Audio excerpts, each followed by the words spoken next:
नमस्कार, जनवार्तामध्ये आपल्या सर्वांचं स्वागत। घेऊया मागील आठवड्यातील ठळक घडामोडींचा आढावा।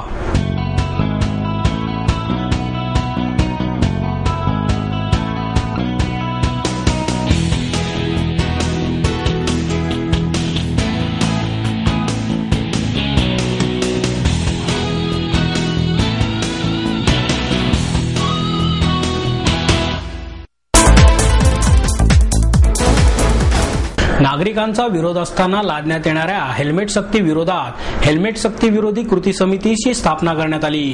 या कृती समितीद्वारे हेल्मेट सक्तीला तीव्र विरोध करण्याचा निर्धार समितीच्या बैठकीत व्यक्त करण्यात आला। उपमहापौर दीपक मानकर यांची समितीच्या अध्यक्षपदी निवड करण्यात आली असून या संदर्भात हेल्मेट सक्ती विरोधात महापालिकेमध्ये विशेष बैठकीमध्ये ठराव करण्याचे आश्वासन उपमहापौर दीपक मानकर यांनी दिले। 8 महिन्यांपूर्वी पुण्यातील नागरिक आणि विविध संघटनांनी हेल्मेट सक्तीला विरोध केल्यामुळे सरकारने हेल्मेट सक्ती मागे घेतली होती। मात्र पोलीस आयुक्त मीरा बोरवणकर यांनी शहरात हेल्मेट सक्ती करणार असल्याचे पुन्हा जाहीर केले असून त्याप्रमाणे कारवाई सुरू केली आहे। या विरोधात विविध पक्ष संघटनांचे पदाधिकारी, संस्था, नागरिक यांच्या उपस्थितीत हेल्मेट सक्ती विरोधात कृती समिती स्थापन केली। उपमहापौर दीपक मानकर, नगरसेवक धनंजय जाधव, सिद्धार्थ शिरोळे, म्हाडाचे अध्यक्ष अंकुश काकडे, ॲडव्होकेट विश्वनाथ पै, माजी महापौर शांतीलाल सुरतवाला, शिवा मंत्री, ग्राहक पंचायतीचे सूर्यकांत पाठक, संदीप खर्डेकर, धीरज घाटे यावेळी उपस्थित होते। मानकर म्हणाले, समाजाचे दुःख शासनाने जाणून घेण्याची गरज आहे। नागरिकांवर एक प्रकारे हेल्मेटची सक्ती लादण्यात येत आहे, मात्र या विरोधात नागरिकांनी एकत्र येऊन आंदोलन उभारण्याची गरज आहे। महापालिकेमध्ये या संदर्भात विशेष सभा घेऊन नागरिकांच्या वतीने पोलिसांना पत्र पाठवण्यात येईल। काकडे म्हणाले, हेल्मेट सक्ती करून काहीही साध्य होणार नाही। अशा प्रकारे नागरिकांना वेठीस धरण्याचा प्रयत्न आम्ही हाणून पाडू। पोलिसांनी पहिल्यांदा शहरातील चोऱ्या थांबवाव्यात, त्यानंतर अशा प्रकारची सक्ती करावी। पाठक म्हणाले, हेल्मेट सक्ती लादणारे पोलिसच स्वतः हेल्मेट घालत नाहीत। महापालिकेने या सक्तीला विरोध करण्याचा ठराव करावा। पुणेकरांनी पोलिसांना आपली ताकद दाखवून द्यावी। सुरतवाला म्हणाले, सार्वजनिक वाहतूक व्यवस्था चांगली नसल्यामुळे नागरिकांना दुचाकी हाच पर्याय आहे, मात्र तो पर्याय वापरताना केली जाणारी सक्ती अन्यायकारक आहे। 4 चाकीमध्ये फिरणाऱ्यांनी आम्हाला केलेली ही सक्ती खपवून घेतली जाणार नाही, असेही त्यांनी नमूद केले। लंडनमध्ये MBA केलेल्या आणि नुकत्याच मणप्पुरमच्या भवानीपेठ शाखेमध्ये रुजू झालेल्या सहाय्यक शाखा व्यवस्थापकानेच सोन्यावर डल्ला मारल्याचे निष्पन्न झाले आहे। मणप्पुरम गोल्ड लोनच्या भवानीपेठ शाखेतून बनावट चावीचा वापर करून 17.5 किलो सोने आणि 6,64,130 रुपये असा एकूण 3,39,14,030 रुपयांचा ऐवज चोरून नेणाऱ्या मणप्पुरमच्या सहाय्यक व्यवस्थापकास आणि त्याच्या साथीदारास गुन्हे शाखेच्या युनिट 1 आणि दरोडा प्रतिबंधक पथकाने अटक केली। त्यांच्याकडून 17.5 किलो सोने आणि 2,90,000 असा एकूण 3,35,40,000 रुपयांचा ऐवज हस्तगत करण्यात आल्याची माहिती प्रभारी पोलीस आयुक्त संजीव कुमार सिंगल यांनी पत्रकार परिषदेत दिली। सोमनाथ राघू वाघापुरे आणि तेजस राजाराम भोसले अशी त्यांची नावे आहेत। त्यांचे साथीदार नितीन उर्फ गोट्या गायकवाड आणि अखिल उर्फ बबलू मोहम्मद आंबेकर हे फरार आहेत। वाघापुरे ऑक्टोबर 2011 पासून मणप्पुरमच्या खडकी येथील शाखेत कामाला होता। 7 दिवसांपूर्वी त्याची भवानीपेठेतील शाखेत सहाय्यक व्यवस्थापक म्हणून नेमणूक करण्यात आली। वाघापुरेने लंडन येथे MBAचे शिक्षण पूर्ण केल्याची माहिती समोर आली असून त्यासाठी त्याने पुणे जिल्हा मध्यवर्ती बँकेच्या नीरा येथील शाखेतून शैक्षणिक कर्ज म्हणून 10 लाख रुपये घेतले होते। पुरंदर तालुक्यातील झिरप वस्ती येथील अनेकांना त्यांनी नोकरी लावण्याचे आमिष दाखवून गंडवलेले आहे। मणप्पुरमच्या भवानीपेठेतील शाखेत जमा झालेला ऐवज चोरण्याची सुपीक कल्पना वाघापुरेला काही दिवसांपूर्वी सुचली। त्याने साथीदार भोसले, गायकवाड आणि आंबेकर यांच्या मदतीने चोरीची योजना आखली। त्याप्रमाणे मंगळवारी दुपारच्या सुमारास वाघापुरेने कार्यालयातील एका संगणकावरून CCTV कॅमेरे बंद केले। रात्री आरोपींपैकी एकाने कार्यालयातील लँडलाईनवर फोन करून रखवालदाराला हजेरीपत्रक घेऊन जवळील चौकात बोलवले। दरम्यानच्या काळात वाघापुरे आणि त्याच्या साथीदारांनी कार्यालयातील शटर, ग्रिल, तिजोरीचा दरवाजा आणि तिजोरी बनावट चावीने उघडून आतला ऐवज चोरला। कार्यालयातील ऐवज चोरी झाल्याचे बुधवारी सकाळी उघडकीस आले। पोलिसांनी तपासाचा वेग वाढवत रखवालदारांकडे सखोल चौकशी केली आणि त्यामध्ये त्यांना महत्त्वपूर्ण माहिती मिळाली। युनिट 1 चे पोलीस निरीक्षक सुनील देशमुख आणि दरोडा प्रतिबंधक पथकाचे पोलीस निरीक्षक सतीश गोवेकर यांनी वाघापुरेबद्दल अधिक माहिती संकलित केली असता तो नीरा नजीक असलेल्या कर्नलवाडी जवळील झिरप वस्ती येथील असल्याचे समजले. वाघापुरेने झिरप वस्ती येथील काही जणांना पैसे दिले असून त्यांनी नीरा येथील बँकेत कर्जाचा हप्ता भरल्याचे निदर्शनास आले.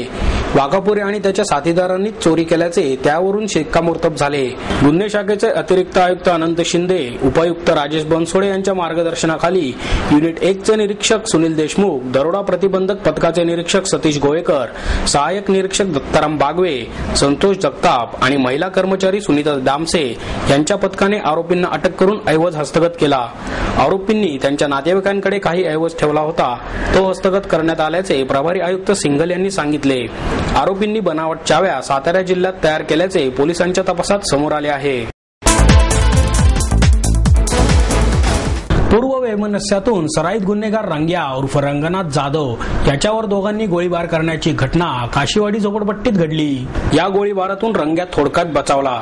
भर दुपारी गोळीबार झाल्याने परिसरात काही काळ तणाव निर्माण झाला होता. दरम्यान रंग्याच्या नातेवाईकांनी काशीवाडी पोलीस चौकीसमोर अंगावर रॉकेल ओतून आत्महत्येचा प्रयत्न केला. सराईत गुन्हेगार रंग्या जाधव विरुद्ध गंभीर स्वरूपाचे 21हून अधिक गुन्हे दाखल आहेत, तर 4 अदखलपात्र गुन्ह्यांची नोंद त्याच्या नावावर आहे. मंगळवारी दुपारी 4 वाजण्याच्या सुमारास तो संजय पाटोळे याच्याबरोबर दुचाकीवरून काशीवाडी झोपडपट्टीतील एका पतपेढीजवळून जात असताना मोटरसायकलवरून आलेल्या दोघांनी त्याच्यावर एक राऊंड फायर केला. रंग्याने ती गोळी चुकवली. दुचाकी तेथेच सोडून दोघेही वेगवेगळ्या दिशेने धावत सुटले. मारेकऱ्यांनी त्यांचा पाठलाग केला, मात्र गर्दी असल्याने त्यांनी तेथून पळ काढला. गोळीबाराची घटना घडल्याचे समजताच पोलीस उपायुक्त ज्ञानेश्वर फडतरे, गुन्हे शाखेचे राजेश बनसोडे, पोलीस निरीक्षक भानुप्रताप बर्गे, सतीश गोवेकर, सुनील देशमुख आणि खडक पोलीस ठाण्यातील अधिकाऱ्यांनी घटनास्थळी धाव घेतली. पोलिसांना घटनास्थळावरून एक पुंगळी मिळाली आहे. सन 2007 पासून रंग्याचे परिसरातील एका गटाबरोबर वैमनस्य आहे. पूर्व वैमनस्यातून ही घटना घडल्याचा अंदाज पोलिसांनी वर्तवला आहे.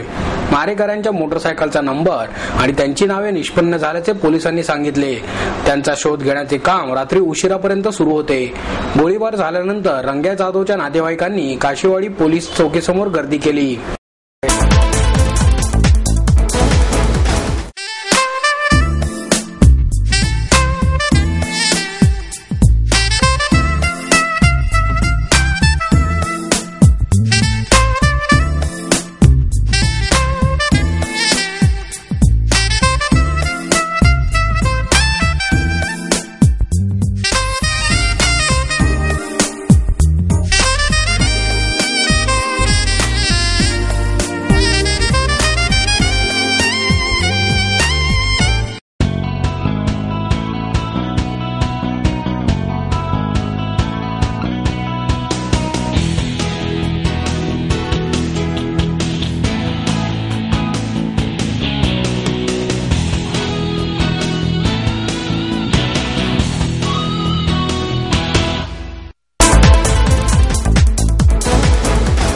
घर कामगारांच्या प्रलंबित मागण्या तातडीने सोडवण्यात याव्यात. या मागणीसाठी पुणे जिल्हा घर कामगार संघटनेच्या वतीने मोर्चा काढण्यात आला. यावेळी कामगार आयुक्त आणि पुणे महापालिकेचे महापौर यांना मागण्यांचे निवेदन देण्यात आले. नोव्हेंबर 2011 पासून घर कामगारांची नोंदणी करण्यात येत आहे. यासाठी प्रत्येक कामगाराकडून 90 रुपये एवढे शुल्क आकारण्यात येत आहे. आतापर्यंत सुमारे 35,000पेक्षा जास्त महाराष्ट्र राज्य घरेलू कामगार महामंडळाकडे नोंदणी केली आहे. मात्र या कामगारांना ओळखपत्र देण्यात आलेले नाही. हे ओळखपत्र तातडीने देण्यात यावे अशी मागणी संघटनेच्या वतीने यावेळी करण्यात आली. याशिवाय नाव नोंदणीसाठी जी बायोमेट्रिक नाव नोंदणी पद्धत आहे त्यासाठी प्रत्येक कामगाराला 12 ते 15 मिनिटांचा वेळ लागतो. त्यामुळे मर्यादित नाव नोंदणी होते. ही पद्धत खर्चिक आणि वेळखाऊ असल्याने ती रद्द करण्यात यावी. कामगारांना संरक्षणासाठी LIC वाटाघाटी करून त्यांची जनश्री विमा पॉलिसी उतरवण्यात यावी आणि ज्या दिवसापासून कामगारांची नोंदणी होईल त्या दिवसापासून कामगाराला या योजनेचा लाभ मिळावा. जननी सुरक्षा योजना आणि जननी शिशु योजनेच्या धर्तीवर मातृत्व लाभाच्या योजनेच्या सर्व नोंदणीकृत घर कामगारांसाठी विनाअट चालू करण्यात यावीत.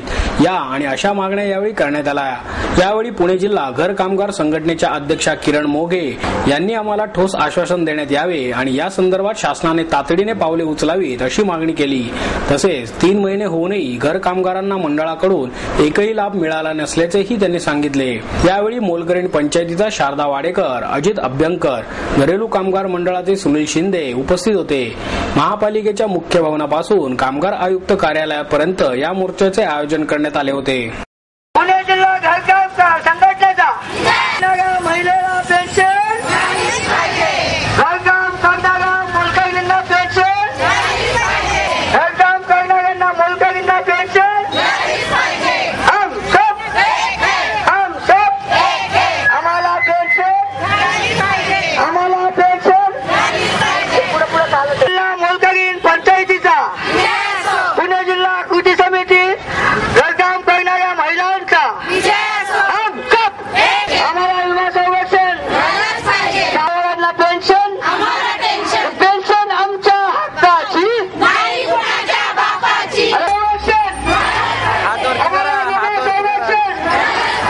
आम्हाला पेन्शन.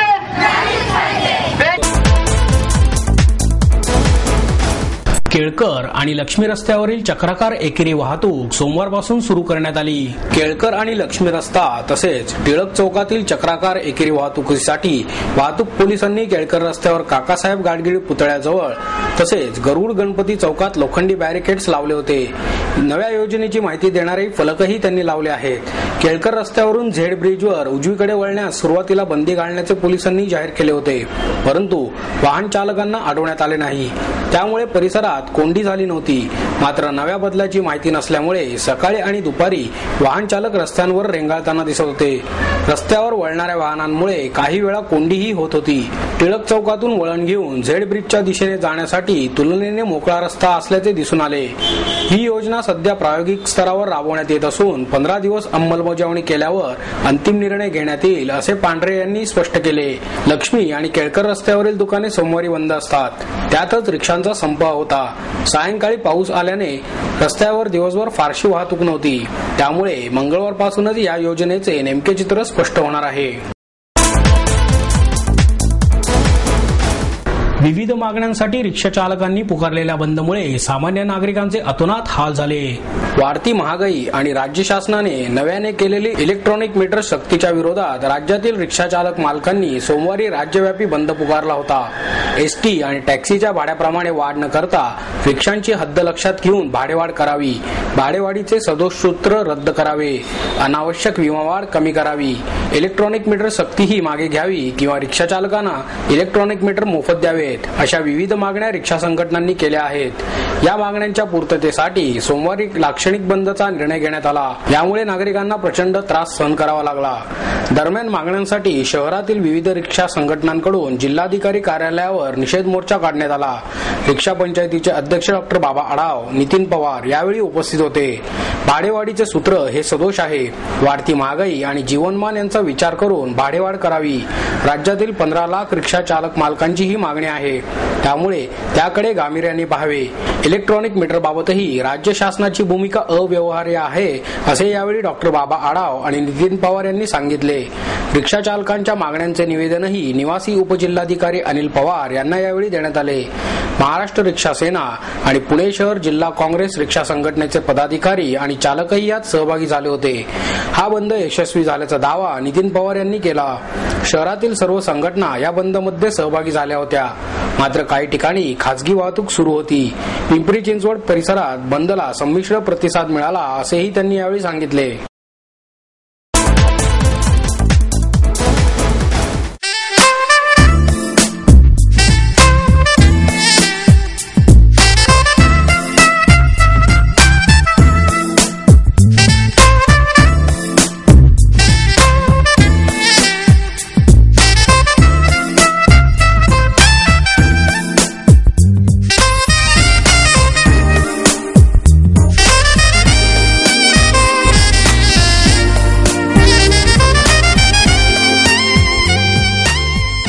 आणि याबरोबरच हे बातमीपत्र संपलं. पुन्हा भेटूया उद्या याच वेळी. नमस्कार.